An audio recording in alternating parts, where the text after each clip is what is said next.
नमस्कार, आप देख रहे हैं हमारा खास कार्यक्रम पहेली। आपके साथ मैं हूं श्वेता झा। हर बार की तरह इस बार भी हम अपने कार्यक्रम की शुरुआत एक पहेली से करेंगे। तो आज की पहेली है, एक थाली है उल्टी पड़ी, फिर भी है मोतियों से भरी, फिरती है थाल चारों ओर, ना मोती गिरे ना हो कोई शोर। तो आप ढूंढिए इस पहेली का हल। इसका जवाब हम आपको कार्यक्रम के अंत में देंगे। तब तक रूबरू होते हैं आज की पहेली से, जो जुड़ी है महाभारत काल से, षड्यंत्रों के जाल से, पांडवों और श्री कृष्ण के कमाल से। देखिए, कहते हैं कि जम्मू के अखनूर में एक गुफा बनी है जिसे पांडवों ने बनाया था। कहते हैं कि अखनूर में भारत पाकिस्तान की सीमा का अंत होता है और एलओसी की शुरुआत होती है। मान्यता है कि इसी गुफा में पांडव अज्ञातवास में भेष बदल कर रहे थे, जहां आज की विराट नरेश के किले के अवशेष वहां पर मौजूद हैं। मान्यता है कि यहां श्री कृष्ण ग्वाला बनकर पांडवों से मिलने आया करते थे, जिनके कदमों की छाप आज भी गुफा में अंकित है। ये गुफा अपने अतीत में 5000 साल से पहेलियों को समेटे हुए है।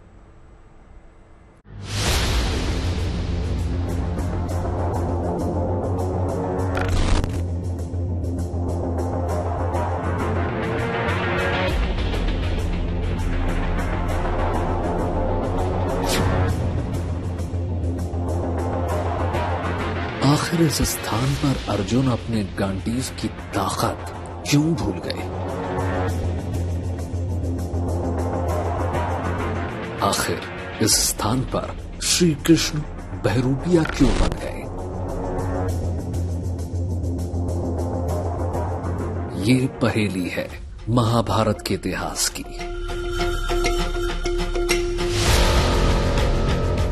पांडवों के अज्ञातवास की। और ये पहेली है एक गुफा में छिपकर बिताए एक साल की, जहां पांचों पांडव भेष बदल कर रहते थे।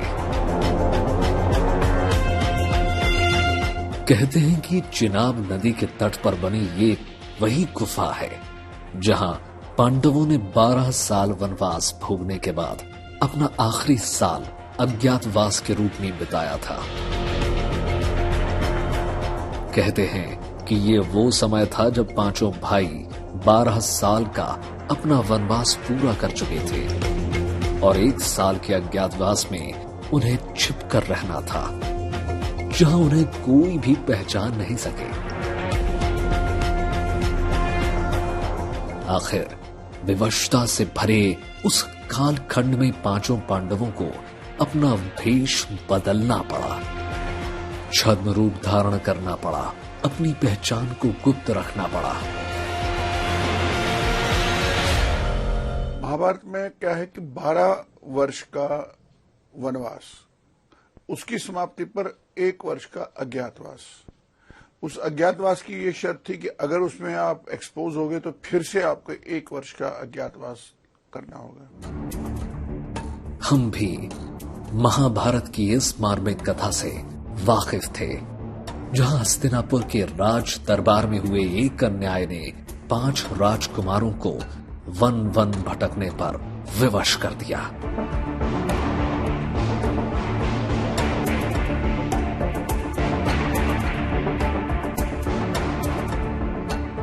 तो हम भी निकल पड़े जम्मू से अखनूर के लिए, जहां महाभारत कालीन पांडवों की गुफा होने का दावा किया जा रहा था।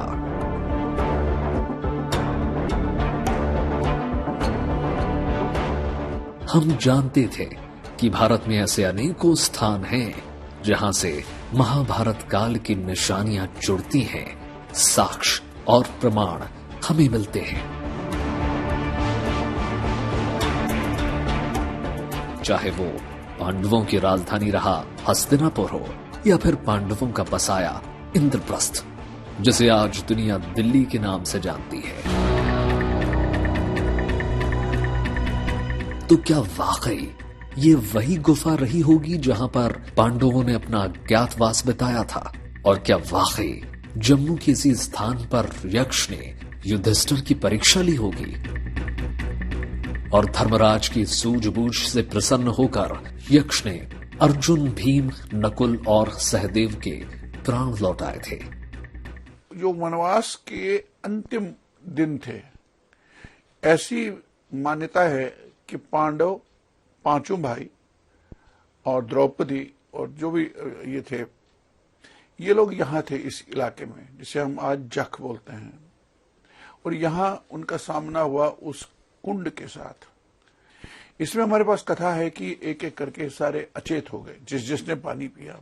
युधिष्ठिर ने जब आया तो युधिष्ठिर से भी यक्ष ने पूछा, जैसे विस्मय क्या है, सबको पता है मरना है, लेकिन कोई मरना ही नहीं चाहता है। इस तरह के जब सवाल किए तो वो प्रसन्न हो गया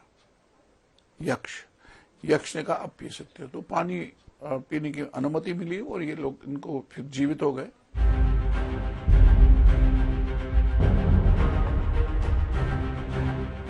कथा है कि जम्मू कश्मीर के इस हिस्से पर कभी रावण के दादा पुलत्सय ने भी तपस्या की थी, जबकि कश्मीर के पंडितों ने विष्णु धर्मोत्तर पुराण में जम्मू के तीर्थ और नदियों के बारे में लिखा है कि जम्मू के पास विराट नगर था, जहां पांडवों ने अपना अज्ञातवास बताया था। ऐसा कहते हैं कि जब अज्ञातवास में पांडव जहां पर आए थे, जब उनको वनवास हुआ था, तो वो राजा ये किला जो राजा विराट के नाम से जाना जाता है। तो इसी में वो काम करते थे, कोई रसोईया, कोई गाने वाला, कोई रोटी पकाने वाला, कोई नृत्य करने के जो युधिष्ठिर थे वो महाराजा विराट से चौपड़ खेला करते थे।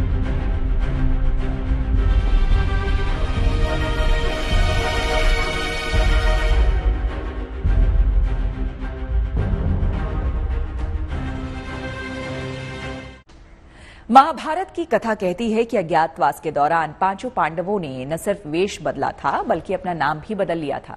युधिष्ठिर का नाम कंक था, जो चौसर के खेल से विराटवासियों का मनोरंजन करते थे। भीम बल्लभ नामक रसोइये बन गए थे, जबकि अर्जुन बृहन्नला बनकर नृत्य संगीत की शिक्षा देने लगे। नकुल ग्रंथिक नाम धरकर अस्तबल संभालने लगे, जबकि सहदेव तंतीपाल बनकर गौशाला में गौ माता की सेवा करने लगे।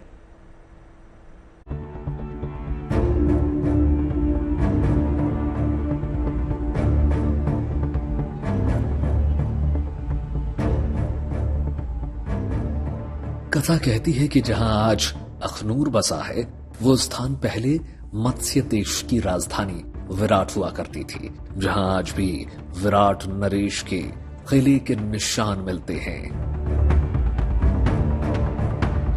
मेरी बाईं ओर आप जिस नदी को देख रहे हैं, ये दरअसल चिनाब नदी है और आज के युग में हम इसे चिनाब नदी के नाम से ही जानते हैं। लेकिन इस नदी का प्राचीन नाम चंद्रभागा है और अस्किनी भी है। और यहाँ की इस क्षेत्र की लोक कथाओं के अनुसार पांडवों का जब अज्ञातवास हुआ था, तो उस एक वर्ष के अज्ञातवास में वो इसी क्षेत्र में ठहरे थे। यानी कि जो चिनाब नदी है, चंद्रभागा नदी है, इसके तट पर अखनूर शहर स्थित है। और इसी अखनूर शहर को तब के समय में, यानी कि महाभारत के कालखंड में, विराट नगरी के नाम से जाना जाता था। अब चंद्रभागा के किनारे अखनूर पे जाइए, जियापोता घाट के पास, वहां आपको आज भी मिलेगा एक छोटी सी गुफा के है प्राचीन। तो वहां कहते हैं कि भगवान कृष्ण आए थे इनको देखने के लिए, बेस बदल कर। वो भी विराट के यहाँ रहते रहते इनके बारे में कहते हैं कि एक पूरा अज्ञातवास ने पूरा किया, भगवान कृष्ण आया करते थे।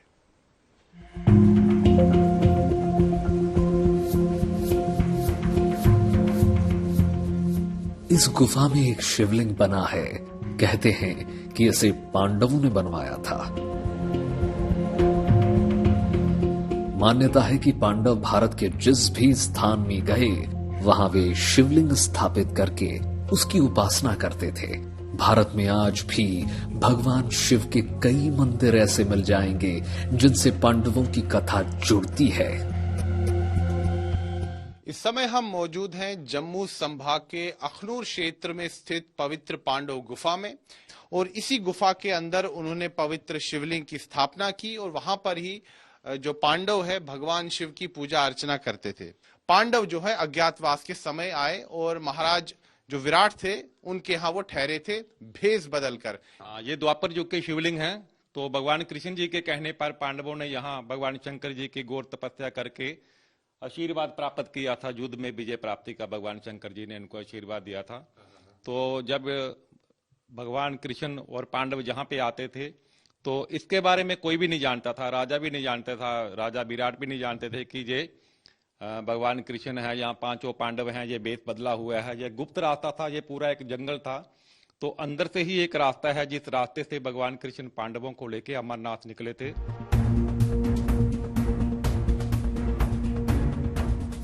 कहते हैं कि इसी गुफा से होकर पांडव बूढ़ा अमरनाथ के लिए निकल गए थे, लेकिन अपना अज्ञातवास भंग नहीं होने दिया। आप देख सकते हैं कि गुफा में न सिर्फ पांचों पांडवों का मूर्ति स्वरूप में विग्रह बना है, बल्कि एक बजरंग बली की प्रतिमा भी बनी है। मान्यता है कि हनुमान जी की इस मूर्ति की स्थापना स्वयं महाबली भीम ने की थी। यहाँ पर कहा जाता है कि जो भीम है, जो कि रसोइये का कार्य कर रहे थे महाराज विराट के दरबार में, वहां पर उनके महल में, वो बजरंग बली यानी कि वीर हनुमान की पूजा अर्चना यहाँ पर करते थे। और ये जो यहाँ पर मूर्ति स्थापित है इस गुफा में, कहा जाता है ये भी महाभारत कालखंड से है, यानी कि महाभारत कालखंड से ही यहाँ पर हनुमान जी की ये प्रतिमा है, ये मूर्ति है। और यहीं पर कहा जाता है कि भीम इनकी आराधना करते थे।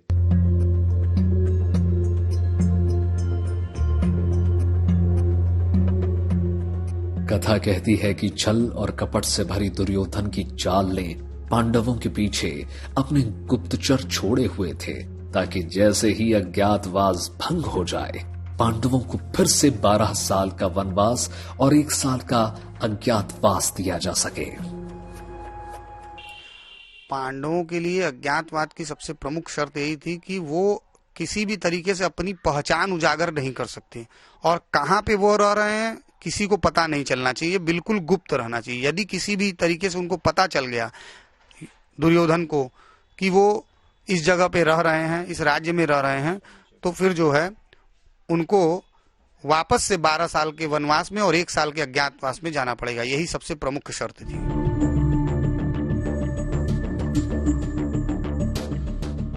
लेकिन पांडवों पर आने वाली हर विपत्ति का निवारण किया श्री कृष्ण ने, जिसके प्रमाण आज भी इस गुफा में मिलते हैं कि कैसे श्री कृष्ण रूप बदलकर पांडवों से मिलने के लिए विराट नगरी आया करते थे। योगेश्वर भगवान श्री कृष्ण पांडवों से मिलने भी आते थे, लेकिन भगवान श्री कृष्ण भी भेष बदल कर आते थे और वो बाल्य रूप में आते थे।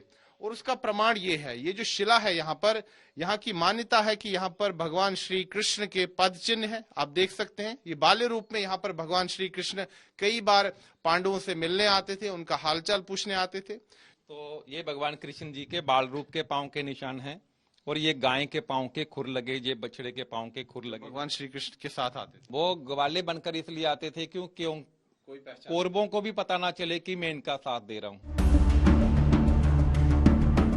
हम उन प्रमाणों की तलाश में निकल पड़े थे जो हजारों साल बाद आज भी सलामत हैं। हम पुंछ में कृष्णा घाटी में भी पहुंचे। कहते हैं कि इस घाटी का नाम भगवान कृष्ण के कश्मीर आने से ही पड़ा था। यहाँ आज एक मंदिर बना हुआ है जिसके अंदर कई देवी देवताओं की मूर्तियों की स्थापना की गई है। कश्मीर का इतिहास ही शुरू होता है भगवान कृष्ण के कश्मीर आने से। ये राजतरंगिणी में भी है, ये नीलबत पुराण में है, ये महावंश में है कि जो कश्मीर की उस समय महारानी थी यशोवती, उसके पति जब मारे गए तो उनका राज्यारोहण करना एक इवेंट था। उस पे स्वयं कश्मीर चले आए भगवान कृष्ण। यहाँ ज्ञातवास में पांडु भी रहे हैं। पांडु का किला है ऊपर, जैसे पत्थर की चौकियां, दरवाजे वगैरह सब कुछ पत्थर के हैं। तो कृष्णा घाटी तब इसका नाम पड़ा है कि पांडु जब आए उनके साथ कृष्ण भगवान भी साथ ही थे। ज्ञातवास शुरू हुआ तब यहाँ पर पांडु आए। ऊपर उनका किला है, बहुत बड़ा वाला किला। यहाँ ऊपर से कचरा वगैरह आता था, सब पांडु की बनी हुई है। पत्थर शिला जितनी भी नजर आ रही है, वो पहले सेंटर से पानी आता रहा, वहां से पानी निकलता था। पांडु निकालते, जहां ही उनका दिल आता वहां पानी वो निकाल लेते थे। उसी टाइम का ये पानी। अभी चारों तरफ पहाड़ ही पहाड़ है, कितनी ऊंची जगह, आप दाएं बाएं देखो, यहाँ की शक्ति से पानी निकाला है। पूछते हैं कि समंदर के तट पर एक साथ बने 5 शिवलिंगों की गुत्थी को, जहां दिन भर में सैकड़ों बार सागर शिवलिंग की चरण वंदना करता है। कहते हैं कि गुजरात के दीव में बने इन 5 शिवलिंगों की स्थापना पांडवों ने की थी।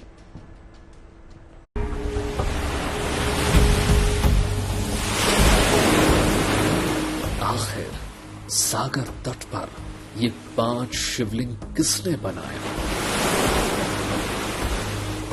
आखिर 5 ही शिवलिंग एक सीध में क्यों बनाए गए? 5 शिवलिंगों का आकार क्यों है अलग? जहां क्षण भर में ना जाने कितनी बार महादेव की आराधना हो जाती है। सदियों से ये क्रम चला आ रहा है। यहाँ न भक्त लहरों से डरते हैं और ही दिखते हैं। अद्भुत है ये दृश्य, जहाँ पलक झपकते ही समुद्र महादेव का जलाभिषेक करता फिरता है। गंगेश्वर धाम ये ऐसा कहा जाता है कि बहुत पुराना 5,000 से भी ज्यादा पुराना मंदिर है। ऐसा है कि जब पहले पांडवों ने स्थापना की तब समुद्र दूर थे। अभी कितने सालों से वहाँ समुद्र खुद अभिषेक करते रहते हैं।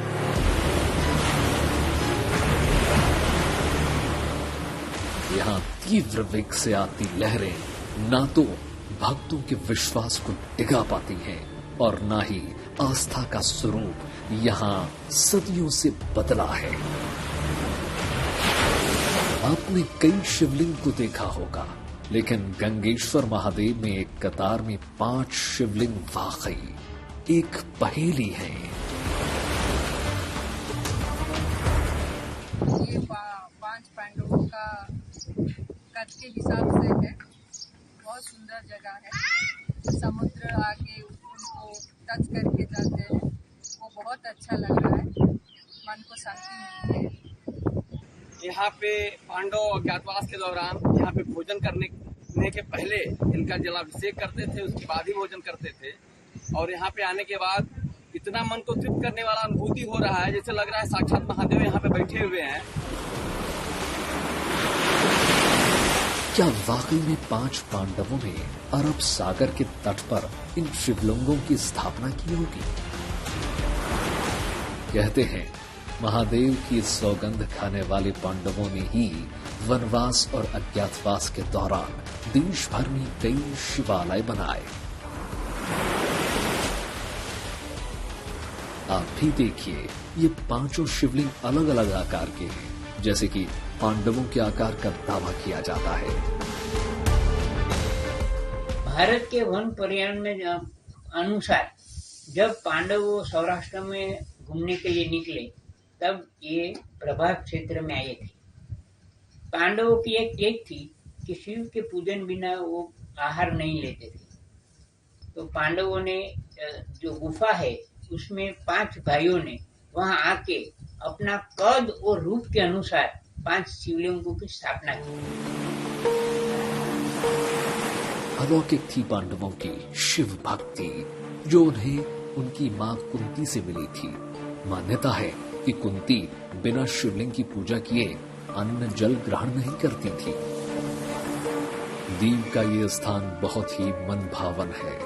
आप भी देखिए कैसे सागर शिवलिंग को छूकर न्यौछावर हो जाना चाहता है। कथा कहती है कि पांडवों को जब 12 साल का वनवास चल रहा था, तब दीव के इसी स्थान पर पांडवों के कभी कदम पड़े थे।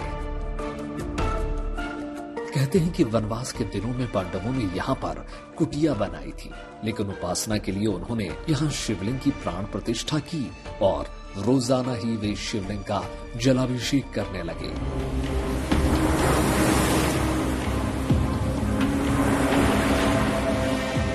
पौराणिक कथाओं में शिव ने अपनी जटाओं में मां गंगा को धारण किया है और इनका वही रूप यहाँ माना गया है। इसलिए इस स्थान को गंगेश्वर महादेव भी कहा जाता है। जम्मू से सुनील जी भट्ट और दीव से कौशिक कांठेजा की रिपोर्ट, गुड न्यूज टुडे।